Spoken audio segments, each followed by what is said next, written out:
Art of the Catholic Counter-Reformation.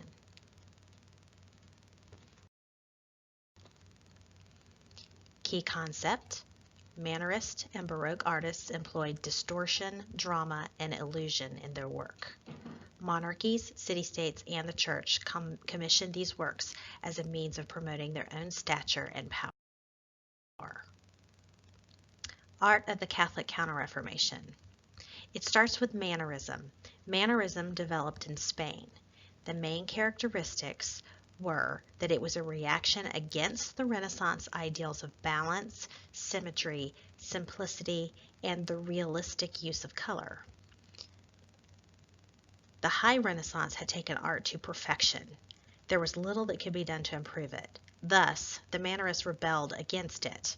This was also part of the Catholic Counter-Reformation, and since Spain was such a big place for the Counter-Reformation, where the Inquisition was located, this became a hotbed for artistic creativity. The works of Mannerism often used unnatural, acidic colors, while shapes were often elongated or otherwise exaggerated. El Greco is probably the most famous of the Mannerist artists, 1541 to 1614. He was actually a Greek artist who did most of his greatest work while living in Spain. He was perhaps the greatest of all the Mannerists. The Burial of Count Orgaz, 1586 to 1588, and Toledo from 1597 are two important examples of his work that you will see on the next slide.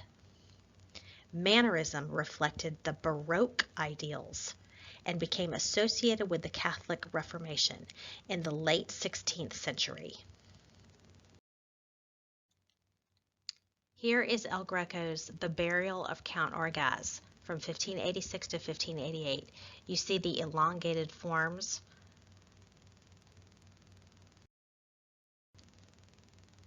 And here is El Greco's Toledo from 1597. You see the dramatic use of light and dark. You see the heavy clouds in the distance.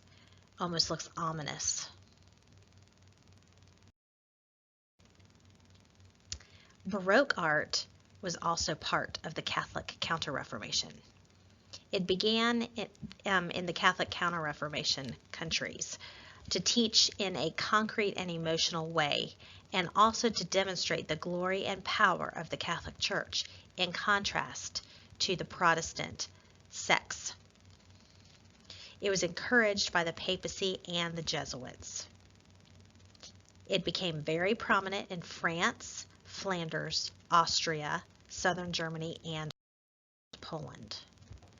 It spread later to Protestant countries such as the Netherlands and northern Germany and England. It sought to overwhelm the viewer and emphasized grandeur, emotion, movement, spaciousness, and unity surrounding a certain theme. Architecture and sculpture first. Baroque architecture reflected the image and power of absolute monarchs and the Catholic Church itself. Gian Lorenzo Bernini is probably one of the most famous architecture and sculptors from the Baroque period. He lived from 1598 to 1680, personifying Baroque architecture and sculpture. The colonnade that he designed for the piazza in front of St. Peter's Basilica in Rome for the papacy was his greatest architectural achievement, which you will see in a moment.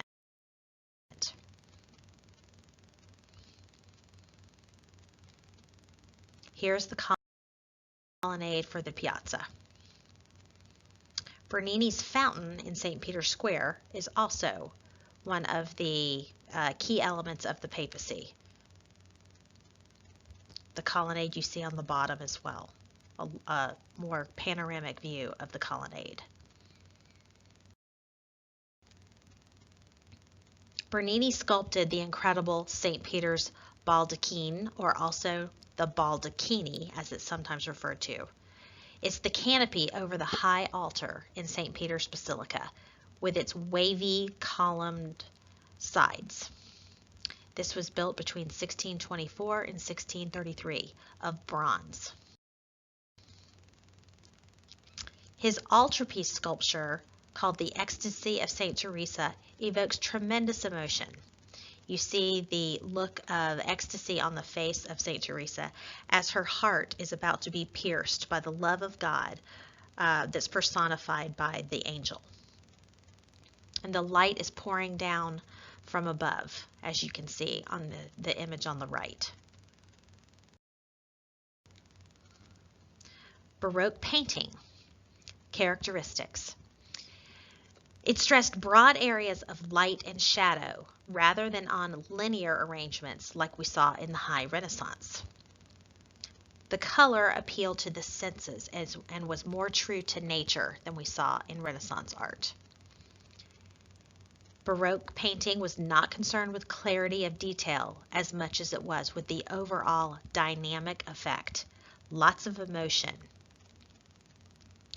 It was designed to give a spontaneous personal experience to the viewer.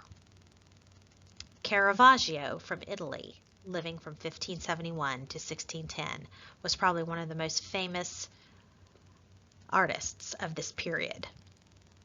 Perhaps the most important painter of the Baroque era. He depicted highly emotional scenes, used sharp contrasts of light and dark to create drama. This is called tenebrism. He was criticized by some for using ordinary people as models for his depictions of biblical scenes. This is Caravaggio's The Calling of St. Matthew, done between 1599 and 1600. You can see the play on light coming in from a source outside the picture frame, most likely from a window. And you see the contrast of light and dark. The light is pouring in and pouring onto the faces of the figures as they are pointing towards St. Matthew as he is called by Jesus to become a disciple. Peter Paul Rubens was a Flemish painter living from 1577 to 1640. He worked for the Habsburg court in Brussels, which was the capital of the Spanish Netherlands at the time. His works emphasized color and sensuality. He had animated figures with melodramatic contrasts of light and dark and color, monumental size as well. Nearly half of his works dealt with Christian subjects, but he was known in particular for his sensual nudes, such as the Roman goddesses, water nymphs, as well as the religious saints and angels that he painted. Probably one of his most famous works is the Elevation of the Cross, 1610 to 1611. You see the agony on Christ's face. You see the exaggerated musculature in the bodies and the figures, and the play of light and dark, as well as the color. Diego Velázquez, from 1599 to 1660, is yet another Baroque artist, perhaps the greatest court painter of the era. He painted numerous portraits of the Spanish royal court and their surroundings. Diego Velázquez's portrait of Juan Pareja, 1650. There was also women artists during the Baroque period. Probably one of the most famous was Artemisia Gentileschi, 1593 to 1652. She was perhaps the first female artist to gain recognition on her own in the post-Renaissance era. She was the first woman to paint historical and religious scenes as well. For example, her series of the Judith paintings from the Bible. Female artists at this time were largely consigned to portrait painting and imitative poses, but she did different. Her most famous is Judith slaying Holofernes, 1614 to 1620. You see the violence of Judith cutting off the head of Holofernes. You see the struggle between the figures. You see the blood. You see the play of light and dark, all part of the Baroque style.